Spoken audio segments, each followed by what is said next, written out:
তুমি যদি আমায় দেখা না দাও, কোন শিষ্য তার গুরুর নাম নেবে না, আমার ভক্ত বাচ্চা নাম আর রইবে না।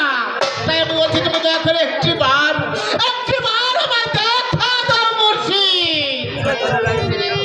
হক মাওলা, হক রব্বানা, হক মাওলা, জয় বাবা ভোলানা। দেখি জীবনী হঠাৎ করে খানাটা বাসর না পাগল করে উঠেছে জীবনী। বিপদে পড়েছে, তাই আপনার নিজের আপনার স্মরণ করেছে, এই জন্য আপনার স্বর্ণ আসনখানি ওকে জীবনী বলেছে। কে এমন ভক্ত হয়েছে আমি একবার ভাগ করে দেখি। তাই না? হক মাওলা, হক রব্বানা, জয় মা ভোলানাথ। আমি দেখেছি জীবনী। কি দেখেছো মূর্তি? এটা কিন্তু আমি দেখেছি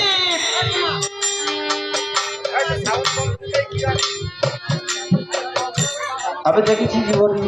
এই কলিযুগে ছিলেন বাদশাহ সাই সেকেন্দার, তারই কিনা ছোট পুত্র নাম তার দয়ার গাজী, সেই তো একজন পরম ভক্ত হয়ে